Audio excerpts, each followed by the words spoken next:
Hello বন্ধুরা, আজকে আমি তোমাদের থোড়ের চাপড় ঘন্ট দেখাবো। আমার মায়ের কাছে শেখা। এই থোটে খোসাগুলোকে ছাড়িয়ে নিয়েছি, ছাড়িয়ে নিয়ে এইভাবে চাক চাক করে থোটটাকে কেটে নিতে হবে। হাতে সুতো, এর মধ্যে সুতো বেরোয়, সেই সুতোগুলোকে হাতে জড়িয়ে নিতে হবে। জড়িয়ে নিয়ে এইভাবে চাক চাক করে আলু ভাজার মতন কেটে নিয়ে আবার এটাকে আবার কুচি কুচি আলু ভাজা যেমন হয় সেই রকমভাবে কেটে নিতে হবে। কুচি কুচি করে আলু ভাজার মতন করে কেটে নিতে হবে।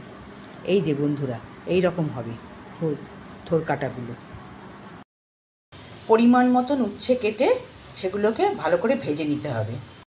এবার রাঁধুনি ফোড়ন দিয়ে আমি এবার সেদ্ধ করা থোরগুলোকে এই তেলের মধ্যে দিয়ে দেবো। থোরটাকে এরকমভাবে ভাজা ভাজা করতে হবে। তারপর ডাল বাটা রয়েছে, এর সঙ্গে এই চামচের 1 চামচ আদার রস দিয়ে এটাকে খুব ভালো করে একটু নুন দিয়ে খুব ভালো করে ফেটিয়ে নিতে হবে। আর ডাল বাটাটাকে এইরকমভাবে চ্যাপটা চ্যাপটা করে দিতে হবে, যার জন্য এর নাম চাপড় ঘন্ট। এইবার ডালের বড়াটাকে তুলে নিয়ে যেটুকু তেল বাঁচলো তার মধ্যে সব দিয়ে দেব। একসঙ্গে নিয়ে নিয়েছি থোর, উচ্ছে, হলুদ, নুন, চিনি সমস্ত সব নিয়ে দিয়ে দিচ্ছি, একেবারে ঢেলে দিয়ে দেব।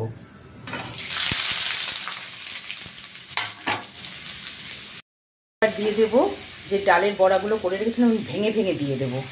এমনি একটা আস্ত দিয়ে দিলাম দেখাবার জন্য। এগুলোকে ভেঙে ভেঙে দিয়ে দিলাম, আর এর সঙ্গে দিয়ে দেবো 1 চামচ আদার রস। এবার দিয়ে খুব ভালো করে নাড়াচাড়া করতে হবে। চাপড় ঘন্ট তৈরি। এর মধ্যে গরম গরম নামিয়ে দিয়ে দেবো একটু ঘি। ব্যাস তৈরি একদম।